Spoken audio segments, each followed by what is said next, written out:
So the reason the revolutionary community doesn't want to acknowledge acculturation and they want to fight against assimilation theory and they don't want this word in their vernacular is because they want to fight against acculturation. They don't want you to acculturate to the same system that they're trying to overthrow.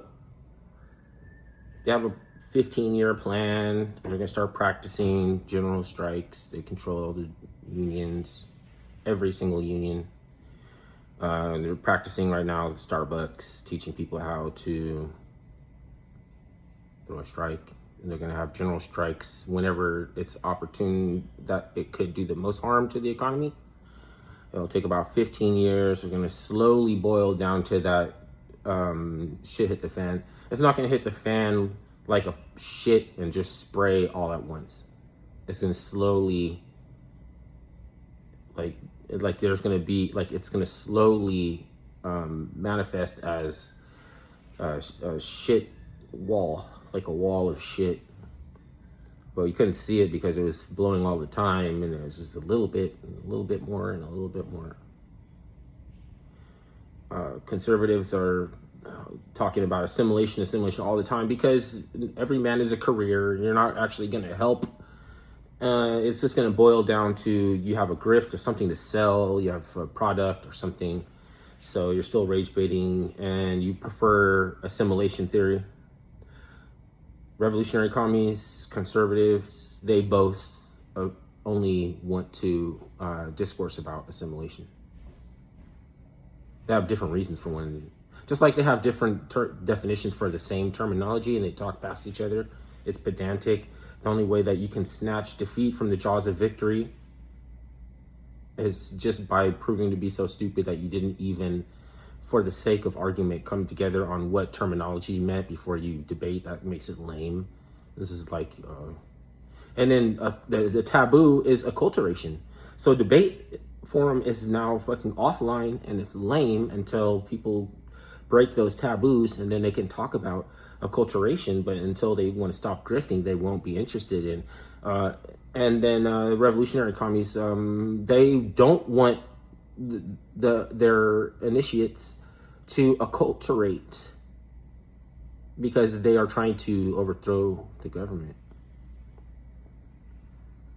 Everybody wants to worry about things that are not as important right now. So they're arguing statistics based on something event that they think they're going to have to undergo, but it's never going to happen like that.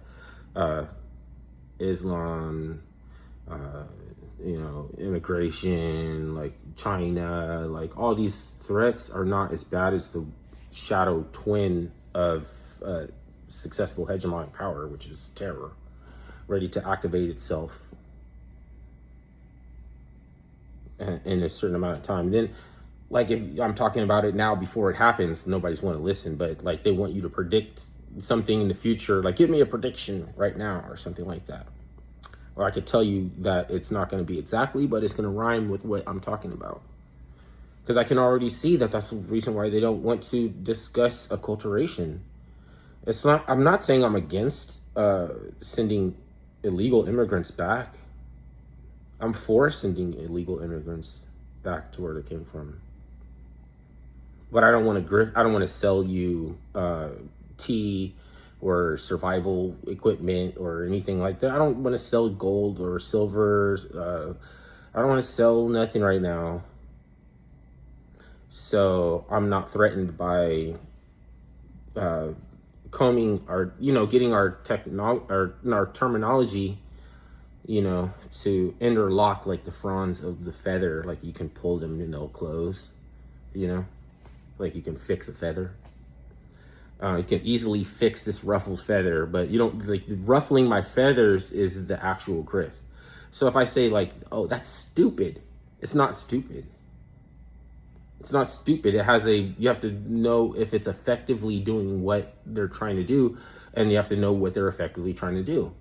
Since revolutionary commies don't want to acknowledge the very thing that they want, which is, instead of assimilation theory, be open to acculturation. That's what I'm talking about, but I'm Hitler, right? I mean, there was a Calypsonian that was like named Sammy Hitler or something, like a black dude, and he's like from the time that we thought that everybody hated Hitler. Apparently, Jesse Owens and a lot of Swahilis enlisted in the SS, and they didn't think Hitler hated black people. He didn't specifically make that the focal point of his itinerary. And they made it seem like he left in a huff, like he was upset because Jesse Owens won in the Olympics. But that was a lie. Like, Jesse Owens and Hitler was friends. Delano Roosevelt was the one that Jesse Owens felt like was a fascist. I mean, but, you know, history is told by the victor, right? It's a lie agreed upon. It's a hell of a thing if it was true. You know, but when you tell people about acculturation, they're like, whatever, I believe, okay, I agree with you, whatever. Yeah, okay, that's fine. It's not stupid. I know you want to rage bait your opposition, so it's actually very smart.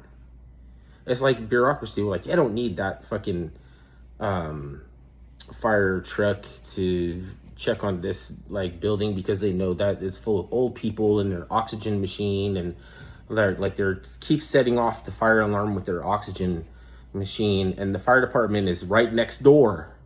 They have a fire department right next door to the building that I live in, full of old people that set off the alarm every day, and they have to drive the truck. Like, there's a certain protocol that they have to do. So I'm like, this is some bureaucracy, you know, like fixing potholes that don't exist.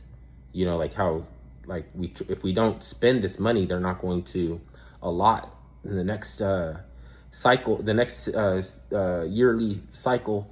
They're going to give us less money, so we got to make this money disappear. So we got to spend it on fixing potholes that don't exist, right? Well, this shit, is that stupid? I'm like, it's not stupid. It sucks. So I can't say that something sucks because it has to be stupid in order for it to suck.